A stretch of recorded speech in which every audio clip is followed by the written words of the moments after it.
A very good morning from a rather soggy Portsmouth. Yeah, thanks for clicking on to the Sunday edition of Vogan's European Outlook. At the time of recording, it is actually 12 minutes past 7 in the morning, but you will receive this video this afternoon once I'm docked in Cannes or Osterheim on the north coast of France. You can see here, sitting amongst other lorries. It's raining. The rain has kind of now started. It was dry when I arrived last night, but actually it's now starting to become a little bit more steady, and I think it's probably going to be quite rainy as I cross the channel. It's all thanks to this little feature here.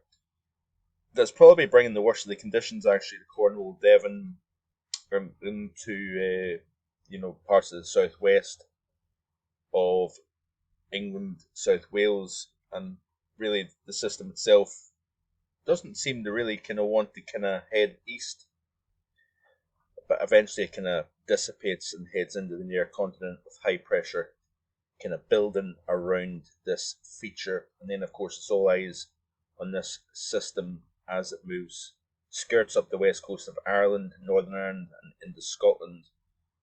Squeezing the ice bars indicates that we will see some fairly strong winds associated with this system in the northwest, high and dry for most of England and indeed Wales, and that's what continue to play through the loop. You notice here that the systems start to dig further south, encompassing more of the UK and Ireland as we press through the middle portion of the week here, with high pressure just kind of managing to keep the worst of the conditions out of the south and southeast of British Isles. In today's video, I want to continue to elaborate more. I've released my October forecast. I do have a little bit to add to it, I must admit. When you're doing this run, it's quite tricky because you leave about 3 o'clock in the morning. I had a job down to go down the DFDS with a load of fish. Then I picked up the load that I've got now to go to Lorient in Brittany. And you kind of drive, you get down as far as Stafford, take the 9 hours off, get back up again kind of between 11 and half 11 at night. Then you've got the rest of the journey down to Portsmouth. It's roughly 3.5 hours down to the port between 2:30 and 3:30, and then you get your head down for another few hours. Then you get back up again about 6:45, get checked in, and then you drive onto the boat. And you get another 5-6 hours rest. Then it's about 4.5 hours drive. Kind of go through Rennes or just around the edge of Rennes and down into Lorient. Time off, and then reload back on the Monday night boat again. So it gives you a rough idea of the type of week you have when you're doing Lorient. You got to load back up into England. It's actually Boroughbridge. I'm going back to on Tuesday. Don't think I'll get unloaded until Wednesday morning. Should be back up at base in Eventon, just above Inverness, later Wednesday. So hopefully it should all run smoothly. But anyway, this is the pressure pattern. CFSV2, 500 millibar height anomalies, high pressure, fairly strong down across the southwest. Low pressure, fairly strong as well, up towards Iceland. And this is the precipitation anomaly chart. So plenty of wet conditions, particularly up across Scotland. If you notice, Northern Ireland, northwest England, pretty much missing out in the southeast. If you notice here, temperature wise, it isn't cold. In fact, we're going to see a bump up in temperature with southwesterly winds during the course of this week.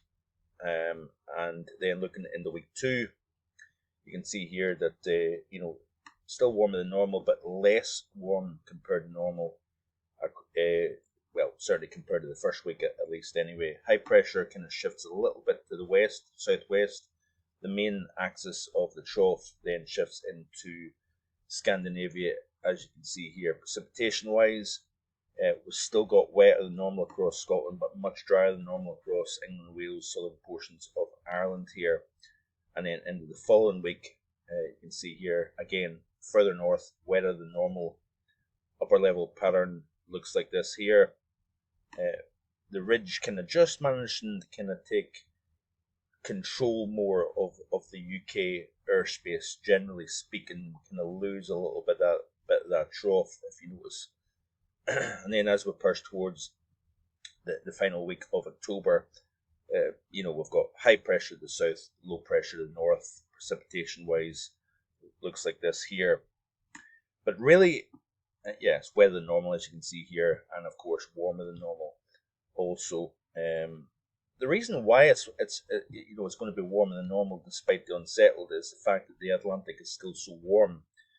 And I go back to what I've said time and time again, and I think it was a pretty good call for my September outlook. I made mention of once you start to lose the heat and the build-up of high pressure within the middle latitude pattern, North America, we're very warm a good part of the summer.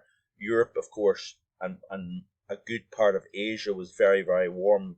So in a sense, nature did not need to, have an active tropics. So the tropics almost across the board shut down, during particularly July and August.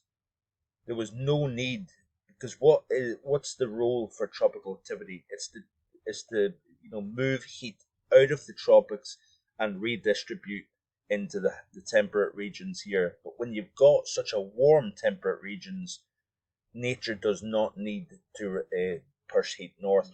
And of course, when you've got the warmest waters compared to normal across the north, you're distorting the pressure pattern and whatnot. Once we started to see a change taking place within the middle latitude region, then of course we started to see the tropics become alive. What has happened over recent weeks is we've seen the tropics move heat out of the tropics and pushing it northwards here. And we've actually seen the NAO go negative. Greenland has significantly warmed up after it has been a fairly cool summer.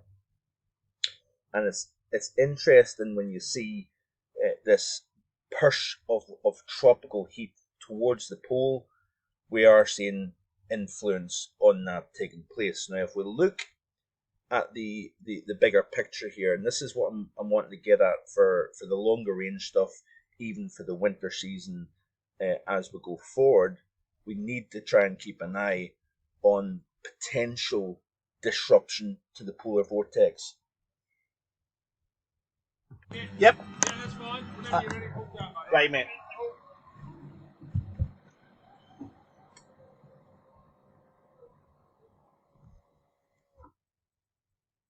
Yes, it's too early for any true cold effects, but what is going to happen is even over the next couple of weeks, I believe the release of heat from the tropics towards the pole is actually having an impact at 10 millibars. As we play through this loop, you can start to see warming taking place from Asia, moving towards the pole here, and it's actually causing somewhat of a stratospheric warming.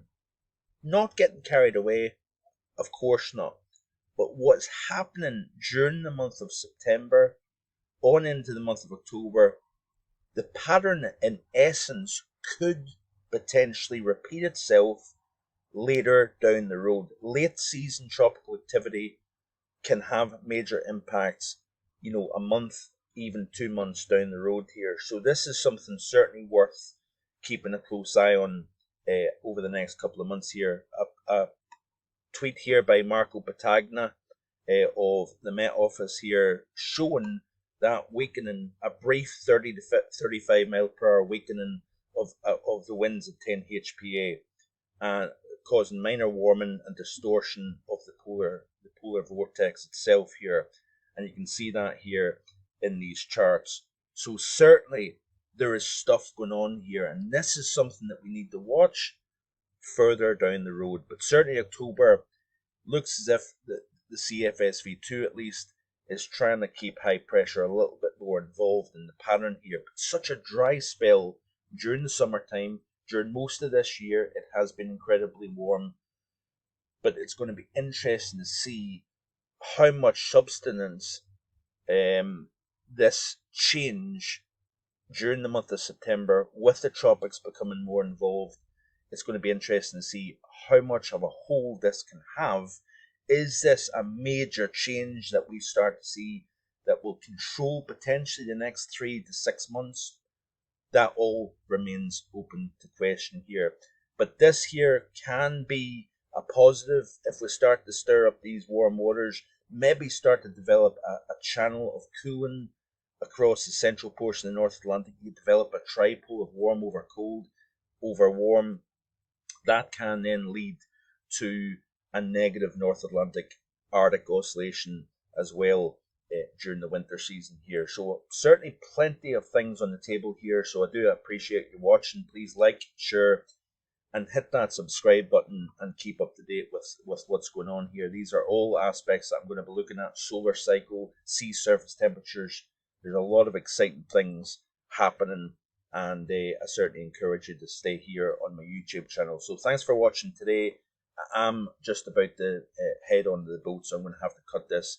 But enjoy the rest of your Sunday. Bye for now.